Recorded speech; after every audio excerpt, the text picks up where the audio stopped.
विष्णु गुरुर्देवो महेश्वरा गुरुर् साक्षात् परब्रह्म तस्मै श्री गुरवे नमः तस्मै श्री गुरवे नमः। ओम नमो ज्ञानेश्वरा करुणाकरा दयाळा तुमचा अनुग्रह लादलो पवन झालो चराचरी मी तो कळाकुसरी काहीच नेने परंतु बोलतो वचने अति भाविक याच कारण तुमचा अनुग्रह लादलो पवन झालो चराचरी पवन झालो चराचरी। दृढ माझे मन पायी राखावे बांधून आले भागाते करीतो तुझे नाम उच्चारितो।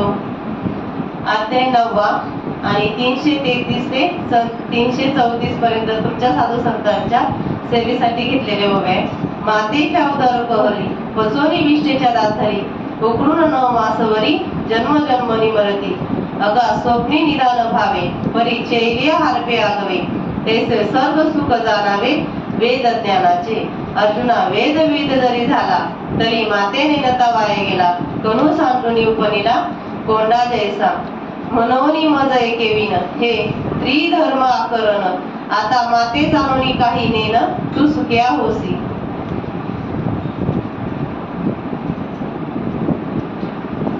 आज पहिलाच दिवस बाबांनी सांगितले दर्शन रविवार त्या प्रवचनासाठी आणि पहिल्यांदा आता मी बसले बघू आता काय होईल ते। बघा आपल्याला बाबांसारखे गुरु भेटल्यामुळं आसार आणि सार आणि आसाराची निवड करण्याची हे भेटली ज्ञानदृष्टी भेटली आहे। कारण का तर सार सार सार सार विठोबा नाम तुझे सार म्हणून तुळशी दळपाणी जपत आहे वारंवार। आणि ते नाम साधू संतांनी जसा अनुभव घेतला तसाच आपल्या गुरूंनी आपल्याला दिलेला आहे। आणि बाबा म्हणतात तसं आपण श्रीमंत मालिकेत आपण जन्माला आलेलो आहे आणि म्हणून जाणतेने गुरु भजे तेने कृत्य कार्य होईल जैसे मूळ सिंचन सहजे शाखा पल्लव संतोष होती। म्हणजे जर गुरु आपल्याला गुरु जर तसे भेटले जसं आपण झाडाला पाणी घातल्याच्या नंतर पाने फुले टवटवीत येतात तसं बाबांनी आपल्याला ते नाम दिल्यामुळे आपण आपले अंतकरणामधून आपल्याला सुख भेटले किंवा माऊली सांगतात किंबहुना सोय जीव आत्मे असतील आहे ते जे होय सुख तया नाम सुख किंवा घ्या रे आत्मदृष्टी घ्या रे आत्मसुख उघडा ज्ञानदृष्टी या विन चावटी करू नका काही संत संग धरा पूर्वीचा तो दोरा उगवेल प्रारब्ध संत कृपे करून। म्हणजे काय सांगितलंय का तुमच्या तुम्ही संतांमध्ये राहिलं तर तुम्हाला त्या ज्ञानाची प्राप्ती होऊन तुम्ही सर्व सुखाला पात्र होईल। आणि ते सुख कुठे माऊली पण सांगतात देव सदा जवळचे असे त्या लागी जन कैसे पिसे पाहो जाती देशोदेशी जेणे पाहुणी तो गगन सर याच्यातली एकनाथी भागवतामधली ओवी। आणि माऊली सांगतात देव देव म्हणून व्यर्थ का फिरशी निज देव नेनशी मुळी कोण देवा नाही रूप देवा नाही नाव देवा नाही गाव कोठे काही ज्ञानदेव म्हणे भजा आत्मदेवा अखंडित सेवा करा त्याची। म्हणजे माऊलींनी पण सांगितले अखंडित सेवा करा त्याची म्हणजे आपल्या हृदयामध्ये किंवा माऊली सांगतात तैसा हृदयामध्ये मी रामू असता सर्व सुखाचा आरामू ही भ्रांती सिकामू विषयावारी। म्हणजे मी तुमच्या हृदयातच आहे पण मला न जाणून मूर्ख लोक विषयामध्येच गुरफटलेले आहे। माऊली तेच सांगतात ना। आणि माऊली 9व्या अध्यायात पहिल्याच होईल सांगतायत तरी अवधान एक वर दिजे मग सर्व सुखाशी पात्र होईजे हे प्रतिज्ञा उत्तर माझे उघड आहे का। तुम्ही माऊली सांगताय तुम्ही माझ्याकडे एकदाच लक्ष द्या आणि सर्व सुखाला प्राप्त व्हाल। नंतरला गुरु करायचे ते मग गुरु केल्याच्या नंतर काय गुरु देते ज्ञानी आत्मदर्शन दर्शनी समाधान आतिदेश। म्हणजे काय होते गुरु केल्यावरती ज्ञान भेटते आणि ज्ञान झाल्याच्या नंतर गुरु ज्ञानाने आत्म्याचं दर्शन गुरु आपल्याला आत्म्याचं दर्शन करतात आणि आत्म्याचं दर्शन झाल्यावर काय होते समाधान होते। आणि हरिपाठात पण सांगितलंय हरिपाठी गेले ते निवांतचे ठेले भ्रमर गुंतले सुमन तळिके। आणि जशी देवाला भक्ती आवडती ना तशीच आपल्याला बाबांनी करायची शिकवली. कारण की आवडे देवासी तो ऐका प्रकार नामाचा उच्चार रात्रंदिवस तुळशी माळ गळा गोपी चंद्र टिळा आणि हृदय गळबळा वैष्णवांचा. आणि आपल्याला तर काय म्हणतात ना वैष्णवांची मांदियाळीच भेटलेली आहे. आणि सगळे काय म्हणतात ना वैष्णवांच्या मांदियाळ्यामध्ये आपण नेहमीच असतो. आणि आपल्याला असे गुरु भेटलेत का त्यांनी आपल्याला त्यांच्यासारखंच करून ठेवलेले, फक्त म्हणण्यासारखं नाही तर त्यांनी तसंच करून ठेवलंय आपल्याला. पण आपलंच म्हणजे तुमचं जाऊ पण माझं सांगते, माझंच काहीतरी कर्म थोडं कमी पडत असेल म्हणून धरसोड होत असती. अभ्यास कधी 4 दिवस केला का परत 10 दिवस बंद असतो, असा अभ्यास आहे. पण बाबांचं खूप वाटत असेल आणि बाबांसारखं आपल्याला होता येईल, पण होता येईल असं नाही. पण तेवढी बाबांसारखी आपण हे केली ना अभ्यास किंवा तेवढी वृत्ती ठेवली तर पण बाबांचा खूप वाटासा असतो सगळ्यांना ज्ञान देण्याचा. आणि आपल्याला ते म्हणतात ना देव द्यायला पदर नाही गेला, तसं माझं झालंय. बाबा देतात भरपूर पण आता मला ते घेण्याला तेवढं पात्र मी नाहीये. कारण की माझ्या बुद्धीचा दोष म्हटलं तरी काय हरकत नाही. कारण की बुद्धीला बाकी सगळं काही आपण म्हणतो संसारातल्या गोष्टी हे करता येतात, लक्षात ठेवता येतात, पण हे नाही. कारण का आपल्याला तेवढा हे नाही केलेलं आहे, आपण त्यासाठी अट्टाच नाही केलेला आहे.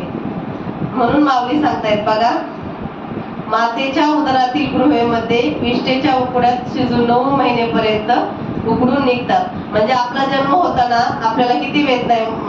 तुकाराम महाराज सांगतात, काय सांगू गर्भीच्या यातना मज भोगिता नारायणा. मग पुन्हा पुन्हा जन्माला येऊन मरतात.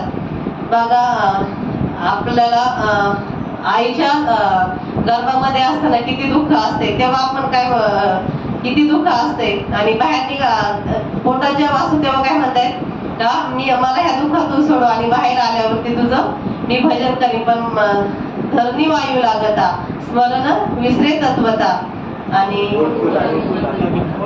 ओळखू लागे माता पिता कोहम कोहम रडत असते. आणि स्वप्नामध्ये गुप्त धनाचा ठेवा सापडतो, परंतु जागे झाल्यावर तो सर्व ठेवा नाहीसा होतो.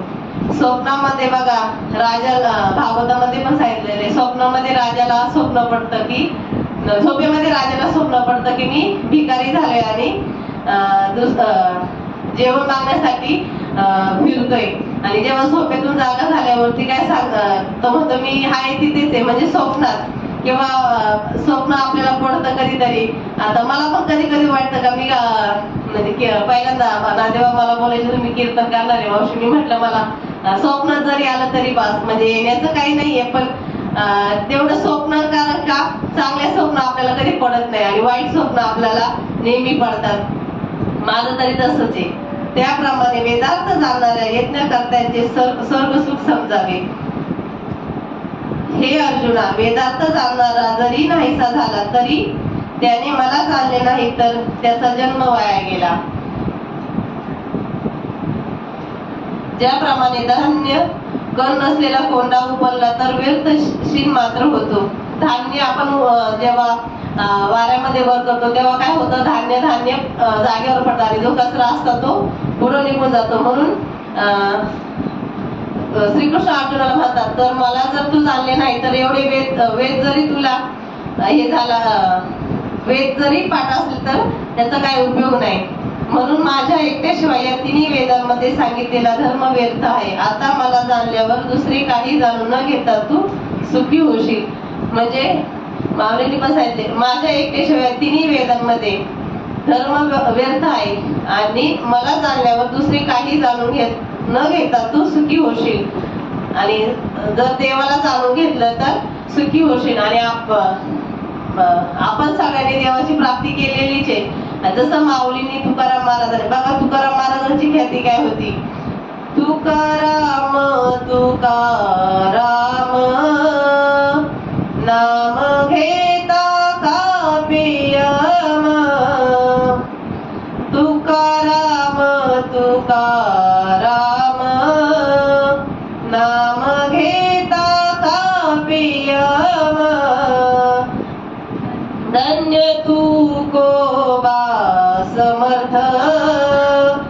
जेने केला हा पुरुषार्थ जळी दगडा सहित बह्या जैशा तारी येल्याला ह्या धन्य तू गोबा समर्थ जेने केला हा पुरुषार्थ. तुकाराम महाराजांचं नाव घेतल्यावरती एम सुद्धा कापत होता. आणि गोविंद गोविंद मना लागली या छंद मग गोविंद ते काया भेद नाही देवा तया. म्हणजे आपल्या मनाला जेव्हा नामस्मरण जेव्हा आपण करतो तेव्हा काय होतंय, आपल्याला त्याची गोडी लागते. आणि माऊली पण म्हणतायत अनुन विसंबे हरी जगत रे जीवना. म्हणजे माझ्याकडून असा एक क्षण सुद्धा नाही गेला पाहिजे की तुझं स्मरण मी विसरू शकल. आणि मग गोविंद गोविंद मना लागली या छंद. नंतरला माऊलीने सांगितले म्हणूनच समर्थ जे जे करी ते न होई चराचरी तुम्ही संत तयापरी बोलावा वाटे. म्हणजे जसा संतांनी अनुभव घेतलाय तसाच आपल्या गुरूंनी आपल्याला अनुभव आणून दिलेला आहे. म्हणून इथं बसण्याची आपली पात्रता आहे. नाहीतर आपली माझी तरी बसण्याची पात्रता नाही. कारण की बाबांनी आपल्याला चिवचा काऊचा घास असं करून ज्ञानेश्वरी भागवत अष्टवक्र डायरी आणि भागवत हे सगळे ग्रंथ आपल्याला बाबांनी मराठीत असून दृष्टांत आणि सिद्धांत मधून पटवून दिल्यामुळं आपल्याला कळाले. नाहीतर मग कळालेच नसते. कारण का संस्कृत भाषा संस्कृत वाणी देवी केली तरी पाकृत काय चोरांपासून झाली असे तू अभिमान बोली वृथा बोली काय का. म्हणजे संस्कृत भाषा जर देवाने निर्माण केली तर पाकृत म्हणजे मराठी काय चोरांपासून आली का. पण संस्कृत भाषा जगासी कळेना म्हणूनही नारायणी दया आली. म्हणजे संस्कृत भाषा जगासी कळेना म्हणून नारायण महाराजांना दया आली आणि मराठीत आपल्याला प्राकृत भाषेमध्ये हा खजाना करून ठेवलाय. आणि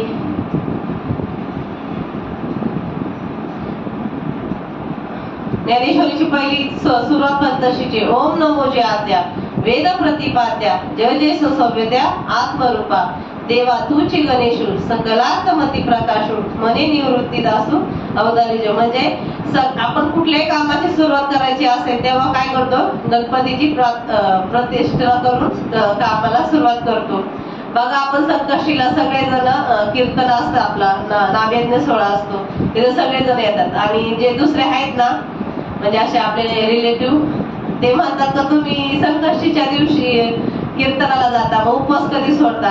आता ते लोक उपवास पकडतात. ते उपवास पकडून काय करतात, दिवसभर उपवास पकडणार, संध्याकाळी साजरं संगीत जेवण मोदक आणि चंद्र दिसल्याच्या नंतर उपवास सोडतात. पण त्या लोकांना माहितीये का ते लोक मोदक बनवतात पण ते वरचा टर्पल फक्त त्यांना त्याची म्हणजे टर्पलासारखीच त्यांची हे अवस्था आहे का तेवढंच त्यांना सुखे. म्हणजे आत्माचा जो बापूस आहे गुळ आणि खोबऱ्याचं ते आपल्याला आपल्या गुरूंमुळे चाखायला भेटते. संकष्टीचा अर्थच म्हणजे काय म्हणतात ना काय ते आपल्याला फक्त आपल्या गुरूंमुळे करायला. आपण पण मागं तेच करत होतो, संकष्टी पकडायची आणि हे सगळं बाकीचे लोक जसे बसतात तसेच बसायचं. पण आपल्या गुरूंची आपल्यावर कृपा झाली म्हणून संताविन प्राप्ती नाही ऐसे वेद सुद्धा सांगतात. संताविन प्राप्ती नाही ऐसे वेद देती ग्वाही. आणि आपले संत आपल्याला काय करतात तर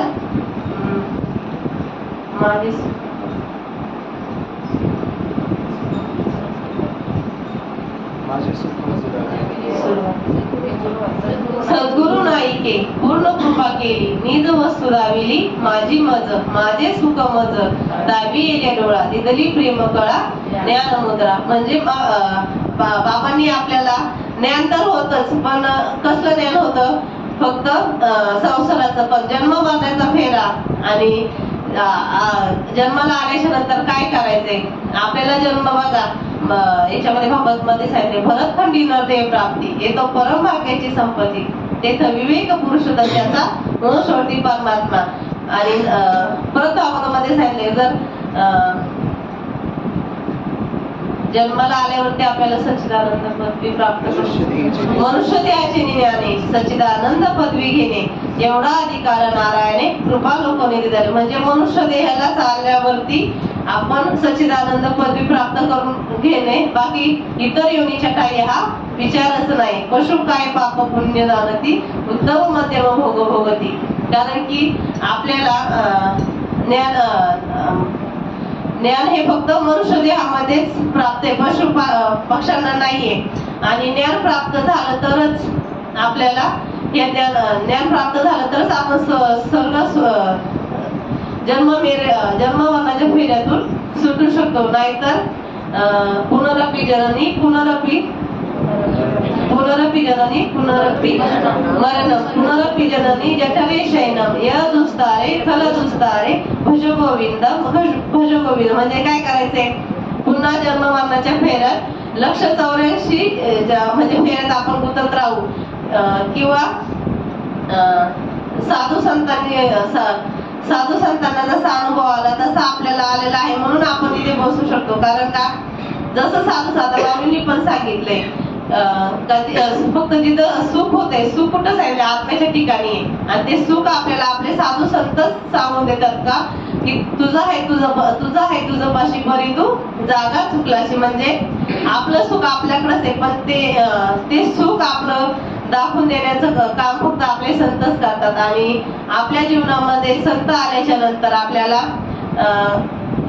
जन्माला आल्याचे जन्मा आणून द्यायचे आज फळ झाले साचे तुम्ही सांभाळले संती वय निरसले खंती. आपल्या जन्मात आल्यावरती आणि आपल्याला जन्मात आलं तर कसे आले तर भाग्य झाली संत वेटी ओ भाग्य झाली संत बेटी आवडी पोटी होती ते आवडी पोटी होती ते हो लाभेला बधू लावला हो लाभेला बधू लावला. आपल्याला आधीच त्याची बाबा म्हणतात ना, जसं पाचीला आपल्या मामीनी आईनी पाट्यावर पुसताना म्हणजे पाटा पुसला तेव्हा सांगितलं असं काही ह्यांच्या नशिबामध्ये साधूंची संगती किंवा साधू संतांच्या बरोबर साधू संतांची भेट होईल अशी पाचीच्या दिवशी आपल्या घरातले लोक जे पाटा पुसतात ते सांगत असतात असं बोलतात बाबा. तसं काहीतरी झालं असेल म्हणून आपल्याला, मला तरी संतांच्या, नाही तर आमच्या घरामध्ये कोणी माळकरी नाहीये. माझ्या आईच्या इकडे पण नव्हतं आणि इकडे आल्यावरती आमच्या सासूबाई आई होत्या, पण ते काही कार्यक्रमाला येऊ नव्हत्या शकत. आमच्या आई आपल्या अनुग्रहीतच आहेत, पण त्या नव्हत्या कार्यक्रमाला. आणि त्याच्यानंतर नांदे बाबा आणि नांदे मावशींच्या सहकार्याने आम्हाला एवढ्या मोठ्या धनाचा साठा भेटलाय. नाहीतर आम्ही असंच बाकीचे जसे फिरतायत तसे फिरलो असतो, पण खरंच सुख आम्हाला भेटलं. आणि म्हणून इथे साधू संतांच्या मांदियामध्ये बसण्याची योग्यता प्राप्त झाली. बघा माऊली पण सांगतात ते बहुत सुकृताची जोडी म्हणून विठ्ठल आवडी. म्हणजे काहीतरी सुकृत आपल्या पदरी होतं म्हणून आपल्याला त्या साधू संतांच्या मांदियाळीमध्ये येण्याचं सौभाग्य प्राप्त झाले. आणि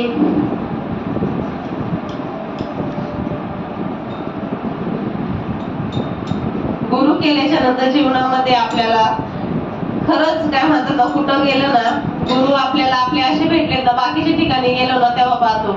आता आमच्या गावामध्ये सप्ताह आम्ही एवढे वर्ष झालो होतो, पण बाबांचं कीर्तन झालं लोकांना खूप आवडलं. कारण लोकांना पण कळतो काय सांगायचं कीर्तनाच्या गादीवरून. आणि आपल्या बाबांच्या कीर्तन ऐकल्याच्या नंतर सगळ्या लोक खूप खुश झाले. कारण का लोकांना पण आवड आहे, पण ते कसं आहे त्यांना ते जे बोलतात त्यांना जे पाहिजे ते कधी भेटतं जेव्हा आपल्या आता आमच्या गावामध्ये आम्ही नामधारक आहेत म्हणून बाबांची आपण तारीख घेतली म्हणून त्या लोकांना जन्माला आल्यावर करायचंय काय, नाहीतर बाकीचे सांगणारे भरपूर काय काय सांगायचे, पण जन्म आल्यावरती काय करायचंय तर विठ्ठल तुळशीची माळ घालायची आहे आणि ते नाम घ्यायचे. ते नाम घेतल्यानंतर जन्म मरणाचा फेरा सुटतो. हे सगळं बाबांनी सांगितल्यामुळं त्या लोकांना कळालं का म्हणजे जन्माला आल्याच्या नंतर करायचंय का. कारण का जन्माला आल्याच्या नंतर संसार तर करायचाच आहे, संसारी असावे असुरी नसावे आणि भजन करावे वेळोवेळा. किंवा कुठं जायचं नसते न लपती सारे असं जावे वनांतर आणि सुखे येतो घरा नारायण. म्हणजे कुठं जाण्याची गरज नाहीये. जर आपण ते नामस्मरण केलं ना तर आपल्याला बसल्या बसल्याच अनुभव येतो. आणि अनुभव आल्याच्या नंतर मग आपल्याला कळतं का देव आणि मी वेगळा नाही, तो आणि मी नाही तुझ्या ज्ञानदेव आत्मा माझा. म्हणजे तो आणि देव आणि मी वेगळा नाही हे फक्त आपल्याला आपले संतच आपल्याला म्हणजे काय बोलतात ना, जीव आणि शिवाची भेट आपल्याला आपले गुरु करून देतात. म्हणून गुरूंचं महत्व आपल्या जीवनामध्ये आहे. आणि बाबांचं सगळ्यांसाठी तर आताच आहे, पण आता सगळे हुशार झालेतच आहे. पण आता प्रत्येकाच्या बुद्धीनुसार जो तो अभ्यास करतोच आहे. आता मला इथं बसायचंच नव्हतं, पण आता बाबांचा काकांनी मला म्हणले तू बस. आता अभ्यास नाही किंवा काय नाही आणि मला बसायला लावले. मी तर नाहीच म्हणलं, पण जाऊ दे म्हणलं. बाबांना बोलले तर बाबांची इच्छा म्हणून जसं भगवंताला इथं बसले तर काय माझ्या यांनी बसलेच नाहीये, देवाचीच कृपा आहे. पण आता जसं बोलले तसं माझ्या बुद्धीचा हे स्वीकार करा तुम्ही आणि झालेली सेवा तुमच्या चरणी समर्पित करते. जय हरी.